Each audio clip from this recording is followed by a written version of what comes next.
Hermanos, este salmo es un salmo interesante, es un salmo de de Asaf. Asaf es yo diría un ministro, un hombre que ministraba, que servía en el coro de David.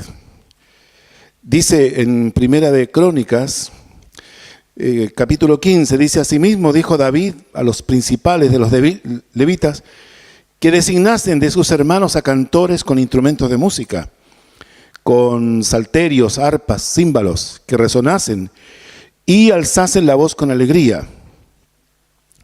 Y los levitas designaron a Emán, hijo de Joel, y de sus hermanos a Asaf, y aquí aparece este nombre, Asaf.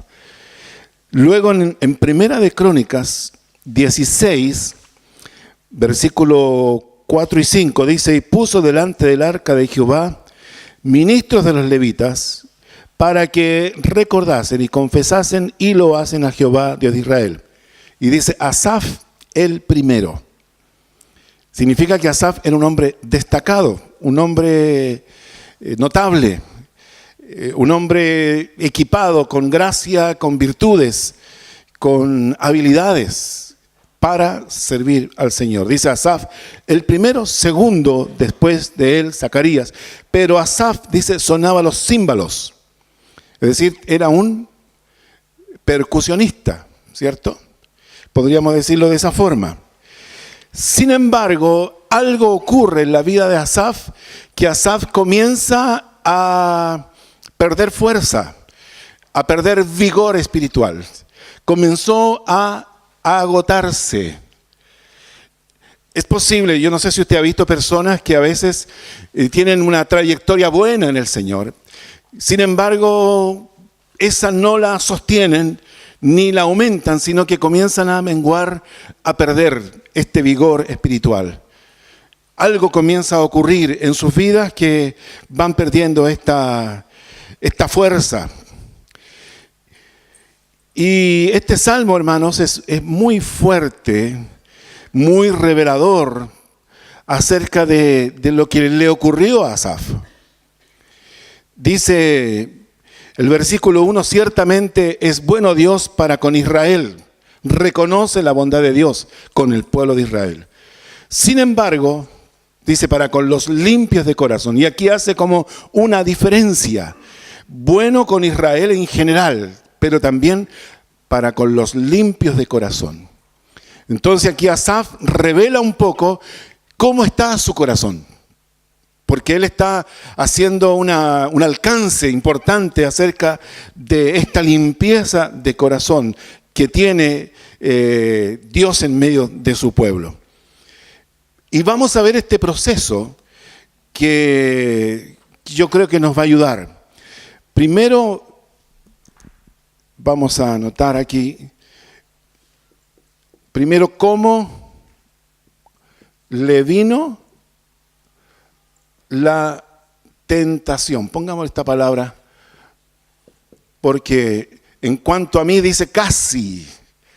Entonces él está revelando en este casi, en el versículo 2, en cuanto a mí casi se deslizaron. Entonces estamos viendo de que Asaf no fue derribado, pero sin embargo experimentó un proceso de deterioro donde él casi, su debilidad fue tan grande que casi se desliza.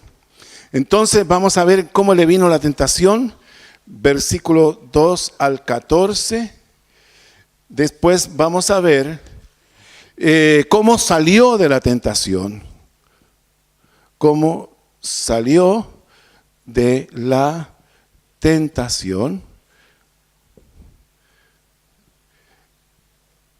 Ya, el versículo 15 al 20. Y después vamos a ver cómo sacó provecho de la tentación. Cómo sacó provecho de la tentación. versículos 21 al 28. Ya, nos lanzamos, ¿cierto? Aquí está el cuadro completo. ¿Cómo le vino? ¿Cómo sale de eso? ¿Y cómo aprovecha? ¿Cómo le saca partido a esa situación? El casi, en cuanto a mí, esa honestidad de Asaf es importante. Porque aquí él, lo vamos a ver en el Salmo, él tiene 3 problemas. Cuando hablamos de por qué le vino esto, hablamos de 3 problemas. Vamos a ponerle letra A, una visión equivocada. Una visión equivocada.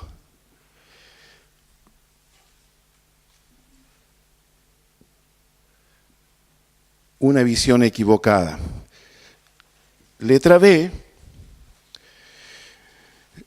sentimientos de envidia.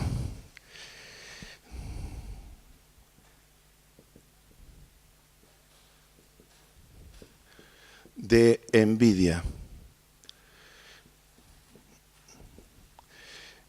Y letra C, sentimientos de amargura.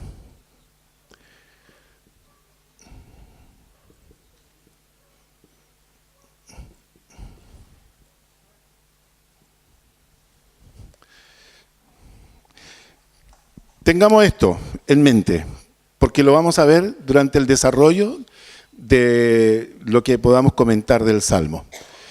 Entonces, dice: en cuanto a mí, casi se deslizaron mis pies, a punto de caer, resbaló, trastabilló, tal vez le faltó esa musculatura, ¿cierto?, espiritual, que fue perdiendo en el tiempo. Dice: por poco resbalaron mis pasos. Honestamente, yo diría que este hombre aquí, un hombre de Dios, capaz de abrir su corazón frente al problema que él vivió. Qué importante es.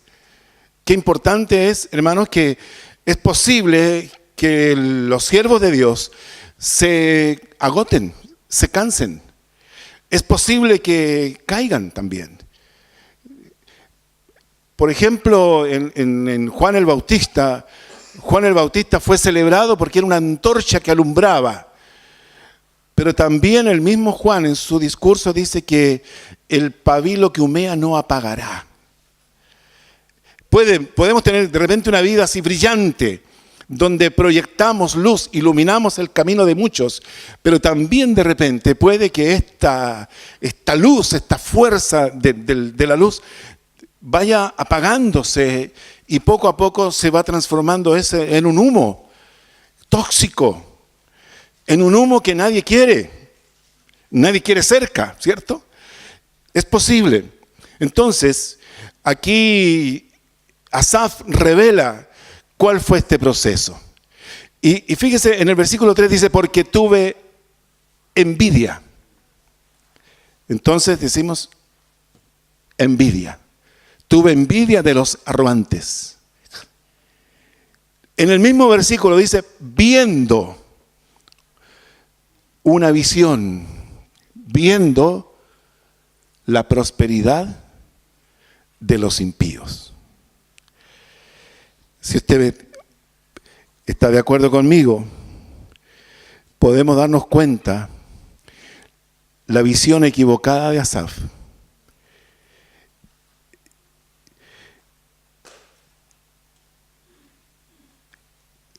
Dice: poner la vista en las cosas que uno no tiene. Cuando hablamos de visión equivocada, hay un comentario que dice: la persona incrédula busca acumular riqueza como una forma de asegurar su futuro. Pero la seguridad, esa es la seguridad del incrédulo, que está en las posesiones que alcanza en la vida. Y es posible que cuando nosotros dejamos de poner la vista en las cosas eternas, nuestra vista se desvía a las cosas temporales. Y vemos la acumulación de las cosas temporales que tienen gente que no merece, que no es hija de Dios, versus las cosas temporales que los hijos de Dios no tienen.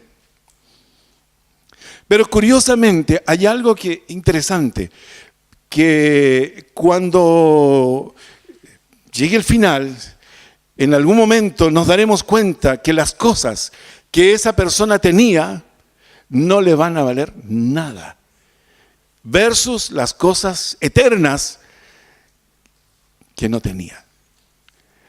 Y ahí el creyente va a poder pesar en la balanza, ¿cierto?, que las cosas temporales no tenían valor. Sin embargo, las eternas sí tienen mucho valor. Entonces, también podemos decir que para el creyente nuestra seguridad está completamente en el Señor. El creyente sabe que Dios es su seguridad y que Dios es fiel y que Dios siempre le provee lo que él necesita. No siempre coincidirá con lo que él quiere o desea. Hay una diferencia. Sobre todo en aspectos de dinero.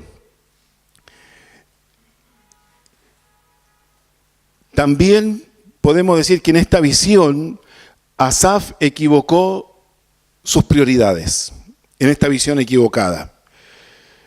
Él colocó las añadiduras antes que la relación íntima con el Señor. El texto de Mateo 6:33 dice: buscad primeramente el reino de Dios y su justicia, y Él te dará, ¿cierto?, te añadirá lo demás. Entonces, hermanos, el tema es este. Uno no puede poner los ojos buscando las añadiduras antes que el reino, antes que las cosas de Dios. Así como comenzó su primera razón del agotamiento. Una visión equivocada es la prioridad entre añadiduras y relación con Dios.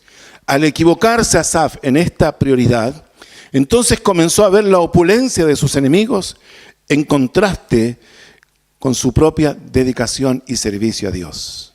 ¿A cuánto le ha pasado? Las preguntas que tal vez él se hacía: ¿por qué ellos tienen más que yo? Si yo soy hijo de Dios, si yo soy hija de Dios.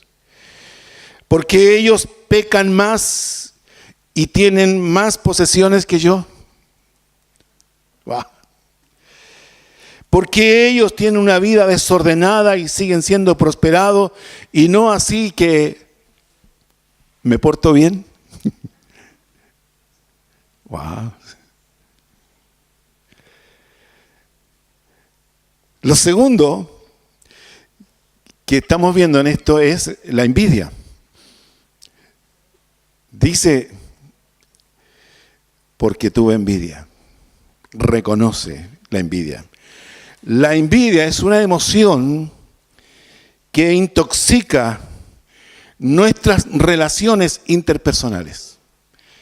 Eso lo dice Bernardo Estemateas, un autor de este librito que se llama Emociones Tóxicas. Quise mostrárselo para que, por si se interesa, porque aquí hay muchas emociones que contaminan el alma y el espíritu. También en el diccionario dice: la envidia es un sentimiento de tristeza o pesar por el bien ajeno. Es querer lo que tiene otra persona y es sentir dolor y enojo.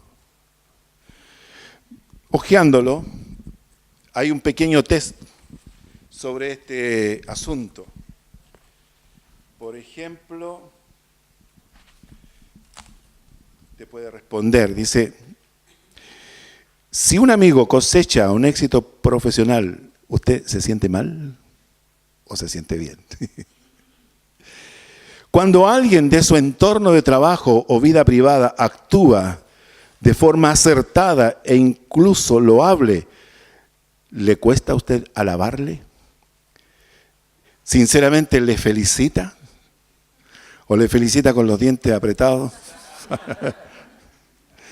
Número 3, dice, ¿se siente mal cuando alguien importante alaba a otro que usted conoce? ¿Y por qué a mí no? Yo no estoy. Wow. Número 4, ¿se siente mal cuando en el trabajo alguien le dedica más tiempo a uno de tus compañeros antes que a ti? ¿Por qué? Ay. Número 5, ¿siente que no recibes el mismo afecto que muchos de tus amigos? Número 6, en las reuniones sociales, ¿te gustaría destacarte o histeriquear? Hay otra más. ¿Criticas a la gente famosa o a personas que no conoces? ¿Te anima que alguien que ha triunfado esté pasando ahora un mal momento? Wow. ¿Te sientes mal si te tratan de la misma manera que a otra gente y no hacen la diferencia? ¿Alguna vez pensaste que los amigos no saben lo que tú vales? Wow. Interesante, porque estas cositas nos hacen pensar para revisar nuestro corazón, para saber si tenemos envidia. Es querer lo que tiene otra persona, también porque el otro ha logrado lo que tú aún no has alcanzado.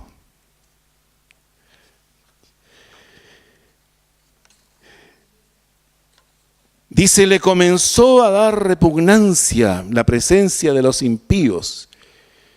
Le salía a borbotones la descripción de ellos. Dice, porque tuve envidia de los arrogantes, viendo la prosperidad, porque no tienen congojas por su suerte. Gastan, tienen. Su vigor está entero. Nunca se enferman, nunca pasan por prueba, nunca tienen crisis. No hay problema. No pasan trabajo como los otros mortales, ni son azotados como los demás hombres. Tienen todo bajo control. Por tanto, dice, la soberbia los corona. Son gente arrogante, prepotente, altiva. Dice, y se cubren de vestido de violencia, le agreden, pueden insultarle, hacer lo que se les ocurra y ellos saben que no les va a pasar nada. Los ojos se les saltan de gordura y logran con creces los antojos del corazón. Son personas que no tienen ningún tipo de límites en cuanto a lo que pueden comer, a los gustos que pueden darse. Dice, logran con creces los antojos. Lo que se les ocurrió lo obtienen fácilmente, rápidamente. Y uno va juntando la monedita, la monedita, la monedita. Va hojeando el calendario, dando, ¿no?, un fin de semana largo, ¿cierto? Esperando. Vacaciones. Hermanos, y por dentro, esta emoción negativa de mirar, ¿cierto?, la visión equivocada, mirar lo que ocurre a mi alrededor, viendo esa prosperidad, esa facilidad con que alcanzan las cosas. Y no son creyentes. Para peor, no son creyentes. Dice, se mofan y hablan con maldad de hacer violencia. Hablan con altanería. Versículo 9 dice, ponen su boca contra el cielo. Maldicen. Su lengua pasea la tierra. Se refiere a los términos, a las palabras que usan. Garabatos. Palabras soeces. Hermanos, hoy día vivimos eso. Vivimos eso. Gente académica, doctores, profesores de universidad, pero sin embargo usted lo escucha hablar y gente grosera, habla con mucho garabato. Es terrible. Una vez una de las primeras, hace hartos años atrás, me tocó viajar en avión, no sé, iba para el sur parece, y suben, ya el avión iba andando, y suben dos políticos. Uno de ellos fue presidente. El otro fue ministro de Educación. Pero iban a garabato limpio conversando entre ellos. Y dije, wow, ¿tan mal estoy?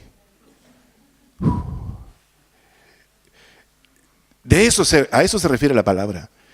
De personas que no tienen límites, filtros en las cosas que dicen, en cómo lo dicen. Y eso es parte hoy día de entre comillas, la cultura. Es decir, hermanos, nosotros pasamos a ser los incultos y ellos son los cultos, porque es parte de la cultura y la cultura manda. Y eso a Asaf le dolía, le molestaba, que esa gente le vaya bien y a mí me vaya mal, que esa gente tenga y yo no tenga, que esa gente se dé los gustos que quiere y yo, que soy fiel a Dios, que sirvo a Dios, no tengo la misma posibilidad de obtener, de adquirir eso. Qué terrible. Entonces, los sentimientos de envidia de Asaf provocaron estas tres equivocaciones. Él estaba más convencido de la injusticia de Dios sobre él. Él estaba exagerando también la vida placentera de los impíos. Y al creer estas mentiras, hizo que sus quejas aparecieran como correctas. Estos sentimientos de envidia, avalados por las equivocadas percepciones, le dieron paso a la otra razón que lo vamos a ver. Si usted mira, por ejemplo, el versículo 21, aquí revela a Asaf la otra. Dice, se llenó de amargura mi alma y en mi corazón sentía punzadas.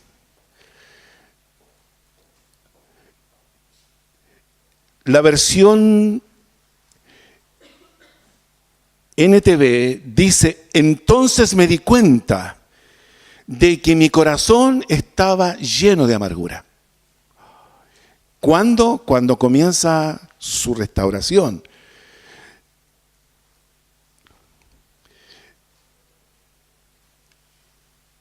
Dice el versículo 10, por eso Dios hará volver a su pueblo aquí y aguas en abundancia serán extraídas para ellos. Yo no entendía mucho este texto y empecé a buscar algunas otras versiones. Y hay algo interesante que tengo problemas con esto.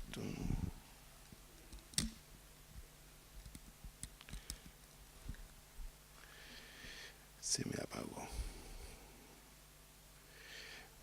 Versículo 10 dice, por eso Dios hará volver a su pueblo aquí y aguas en abundancia serán extraídas para ellos. La versión en realidad dice el pueblo de Dios se obnubula, se encandila con estas personas y hace deseable y reciben todo lo que ellos dicen y se los creen. Ahora volvió este bandido. Ahora sí. Mire, dice una versión dice, por eso la gente acude a ellos y cree todo lo que afirman. Otra versión dice, por eso mi pueblo va tras ellos, porque en ellos solo brilla el éxito. Se impresionan Otra versión dice, Dios habla hoy, dice, por eso la gente los alaba y no encuentra ninguna falta en ellos. Por eso el pueblo de Dios se vuelve hacia ellos y beben de sus aguas a raudales. Wow, qué tremendo. Seguimos y dicen, ¿cómo sabe Dios? Es decir, ellos viven, tienen una filosofía de impunidad. Que Dios no está interesado, no está informado, no está viendo lo que pasa. Y además de eso cuestiona la existencia. ¿Y hay conocimiento en el Altísimo? Y aquí dice, estos impíos sin ser turbados del mundo alcanzaron riquezas. Y ahí comienza su cuestionamiento. Dice, verdaderamente en vano he limpiado mi corazón y lavado mis manos en inocencia. Aquí está hablando él de lo inútil que en los resultados ha sido purificarse, limpiarse, ser santo, ser bueno. A él está diciendo, verdaderamente limpiado en vano mi corazón. ¿Por qué? Porque puso sus ojos en las cosas temporales, en las personas incorrectas y permitió que su alma se intoxique con este sentimiento de envidia. Hermanos, hay siempre que tener una supervisión. La Biblia dice, sobre toda cosa guardada, guarda tu corazón, guárdalo. Porque es posible que las impresiones que tú tomas afecten también tu estado emocional. Y ese estado emocional tú no puedes permitir que contamine tu espíritu. Tienes que tener cuidado de cómo las emociones negativas deben salir rápidamente de tu corazón. Quítense de vosotros toda amargura, toda ira, todo enojo. Y también en Hebreos habla acerca de la amargura, diciendo, en Hebreos capítulo 12 me parece, donde dice, mirad que no haya entre vosotros que brotando alguna raíz de amargura y por ella muchos sean contaminados.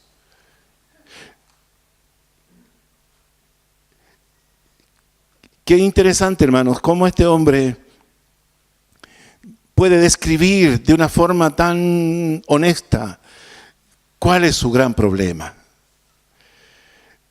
Dice, he sido azotado todo el día y castigado todas las mañanas. En el versículo 15 hay como una esperanza, una pequeña luz de algo que a él lo hace pensar o reflexionar.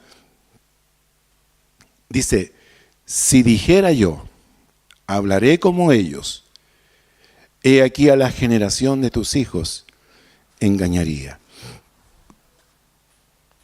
Si yo tomara la decisión de cambiar mi lenguaje, de incorporar el estilo, la cultura que hay hoy, estaría traicionando a aquellos que me tienen como un modelo. Estaría decepcionándoles, estaría siendo una piedra de tropiezo. Si ellos me escucharan decir, en vano he limpiado mi corazón. Él está trastabillando, dice en cuanto a mí, casi, ¿cierto? Casi caigo. Pero algo lo detiene y es la responsabilidad de aquellos que nos rodean. Por ejemplo, los niños en una sala de clase tienen a su profesor como un modelo de vida, un modelo de persona, un modelo de cristiano, un modelo de creyente. Pero si esos niños son testigos de una declaración como esa, que en vano he limpiado mi corazón, él estaría haciendo un fraude por la responsabilidad de la influencia, del liderazgo, del modelo que él debe ser. Hermanos, y nos guste o no nos guste, la iglesia, los cristianos, los hijos de Dios, son un modelo en este tiempo y en todo tiempo. Son un modelo para esta sociedad. Son un modelo para todos los que están mirándonos. Y esa es la verdad. Cuando pensé, dice, para saber esto, estamos hablando, fue duro trabajo para mí. Duro. Darme cuenta de eso. Duro tener que reconocer que el problema está en mí. Duro tener que reconocer y confesar mi envidia y que puse mis ojos donde yo no debía ponerlos. Puesto los ojos en Jesucristo, dice el autor y consumador de nuestra fe. Cuando uno cambia la mirada hacia otras cosas, va a tener problemas. Mientras Pedro sostuvo la mirada en el Señor, pudo caminar sobre las aguas. Pero cuando vio el fuerte viento y las olas, ahí hubo un cambio en Pedro, la duda, y comenzó a hundirse. Por eso que es importante, no es fácil cambiar estas emociones, renunciar a ellas, darse cuenta de la verdad, hasta que entrando en el santuario comprendí el fin de ellos. Hermano, uno nunca va a poder superar la envidia o la amargura hasta que entre en el santuario. Uno nunca va a poder valorar las cosas eternas que no vemos con los ojos naturales a menos que entre en el santuario. Y eso significa entrar en una comunión con Dios. Eso implica en una búsqueda de la presencia de Dios. El santuario es Él. El santuario es donde está Él. Y eso ocurre en una actitud sincera. Para Asaf no fue fácil. Al contrario, dice, fue duro trabajo para mí. Fue duro. Pero, ¿qué ocurre? Cuando entra en el santuario, hay una operación en el espíritu de Asaf. Podríamos decir que ahí es cuando él puede contemplar realmente lo que necesitaba entender. Se le abre la mente a una revelación. Hermanos, qué importante es recibir esa revelación, pero esa no se encuentra por allí, solamente se encuentra en el santuario. Solo ahí usted puede comprender el fin de ellos. Ciertamente, dice, los has puesto en deslizaderos. En algún minuto van a caer. Aunque los tengan que traer de allá, del otro lado del mundo. En algún momento van a caer. Están en los deslizaderos. Dice, en asolamientos los harás caer. Como han sido asolados de repente, perecieron y se consumieron de terrores. Aquí Asaf está viendo como el resultado final de sus caras, del lloro y el crujir de dientes que habla la Escritura en el día postrero. Como sueño del que despierta, así Señor, cuando despertares, menospreciarás su apariencia. Y aquí él reconoce su amargura. 21, se llenó de amargura mi alma. Yo estaba tan amargado, tan amargado. Dice, la amargura describe un estado enfurecido de la mente. Un resentimiento contra Dios por permitir que las cosas fueran como eran. O sea, aquí la amargura de Asaf es contra Dios. Qué triste, hermanos, es tener esta actitud de reclamarle a Dios. A mí me da mucho temor cuando alguien me dice, y le reclamé al Señor. ¿Quién soy yo? Yo puedo orar, puedo suplicar, puedo llorar, puedo gemir, puedo pedir, pero hacer un reclamo, así como lo está manifestando él. Y en mi corazón sentía punzadas, es decir, él estaba tan amargado que hasta su salud tenía una taquicardia permanente por ese enojo, esa furia que tenía en su mente.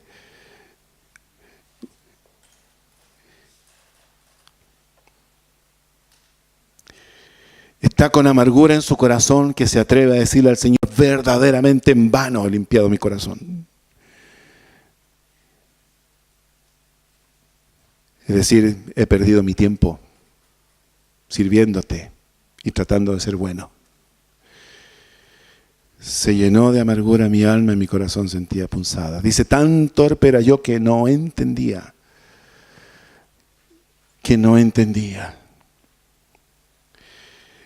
Era como una bestia delante de ti. Encontré un comentario interesante en esto de la bestia. Porque hay una diferencia entre bestia y ser humano. La bestia actúa por instintos. Y la bestia, el canal de información son sus sentidos. Entonces, cuando uno deja de mirar a Dios, pone la vista equivocada, ¿cierto? Y además de eso, permite que su alma se amargue y la envidia le carcoma, ¿cierto?, su vida espiritual. Esa persona definitivamente está actuando como una bestia, porque actúa en base a los sentidos, los canales de información. Para decisiones son solamente sus sentidos, lo que sus ojos ven, por ejemplo.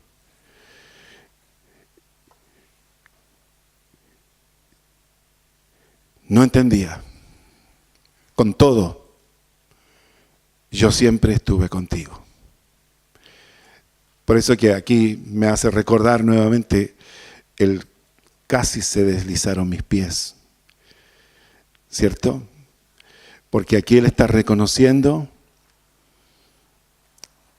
que Dios había sido fiel.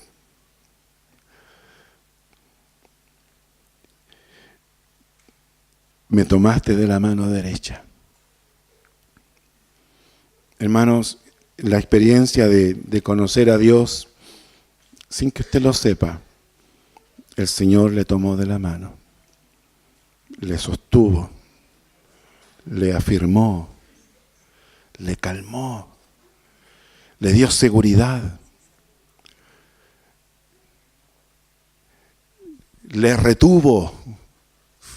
¿Cuántas veces tal vez tironeamos? Pero Él nos sujeta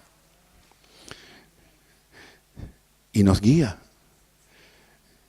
Dice, y me has guiado según tu consejo.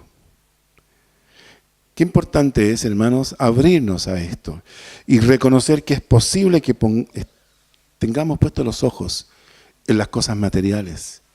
Y es posible que tengamos envidia por aquellos que sin merecerlo tienen más que usted. Y es posible que nos amarguemos contra Dios por esa, entre comillas, injusticia. Pero sin embargo, ¿qué dice? Me has guiado según tu consejo y después me recibirás en gloria. Cuando estemos en gloria, dice el himno, en presencia de nuestro Salvador. Qué interesante, hermanos, va a ser esa ocasión gloriosa que el Señor le reciba como uno de los victoriosos. Ahí va uno de ellos, dirán las huestes angelicales. Yo no sé si usted ha visto, por ejemplo, las graduaciones donde son ceremonias, ¿cierto?, muy bien organizadas y donde se ponen unas túnicas, un birrete, y suena el nombre de esa persona que va a recibir ese diploma y esa felicitación, y hay una música especial en el ambiente. Solamente, yo diría, muy pocas personas comprenden el valor de ese acto, de ese que subió a la plataforma. Sus padres, que le acompañaron, que le animaron, que le alentaron, que pusieron el dinero, el esfuerzo económico, familiar, para que llegue ese momento. En ese momento que dura fracciones, no sé si minutos, pero en ese momento se simplifica, se sintetiza todo lo que fue ese proceso largo. Una carrera universitaria, 5 años, 6 años, para llegar a ese momento final. La ovación, la aprobación. Hermanos, cuando el Señor le reciba a usted, no será para la aprobación final de una carrera breve, sino que la carrera de su vida, la carrera de toda su vida, tomado de Él, de la mano de Él, de su mano derecha, acompañado por el consejo de Él para después ser recibido en gloria. Aquí Asaf en el versículo 25 ya está prácticamente entregado. ¿A quién tengo yo en los cielos sino a ti?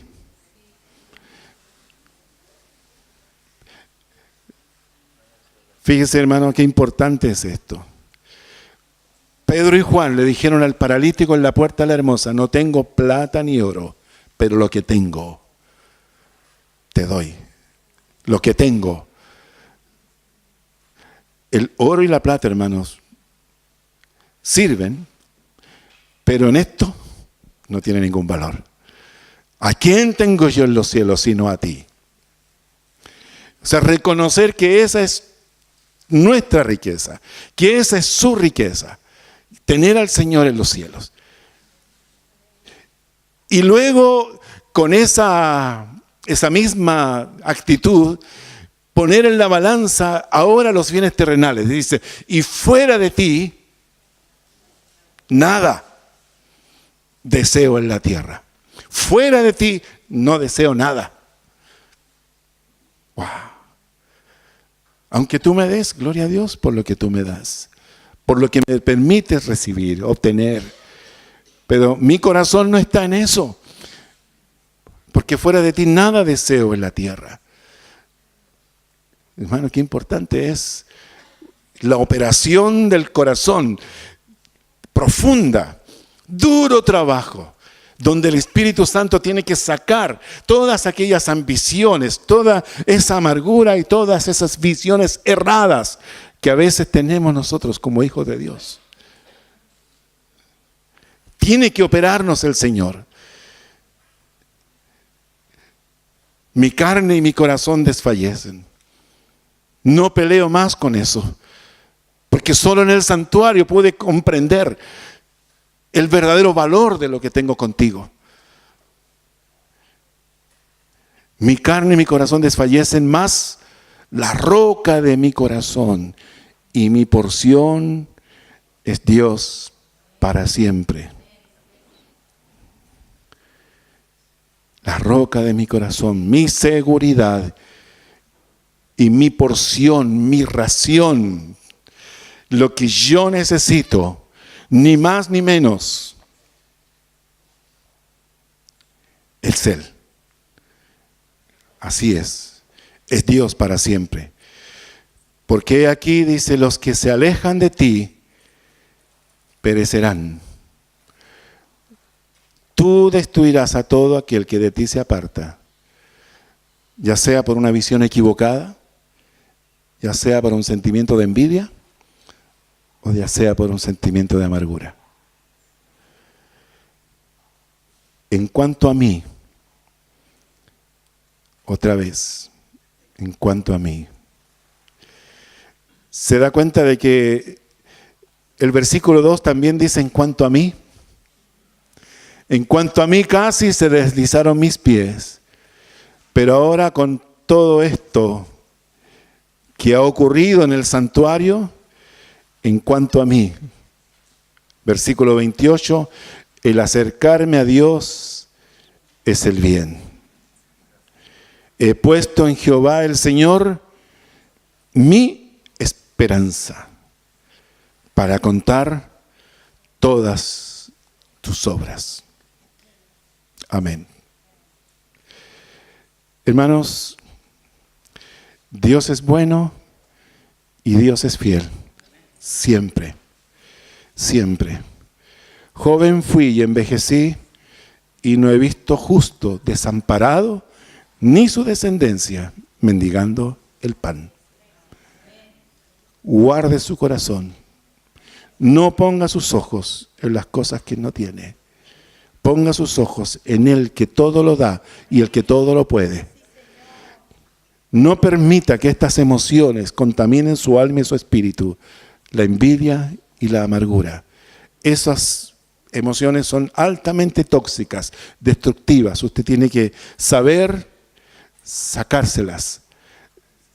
Saber entregarlas a quien corresponde. Podríamos decir que Asaf se arrepintió, ¿sí?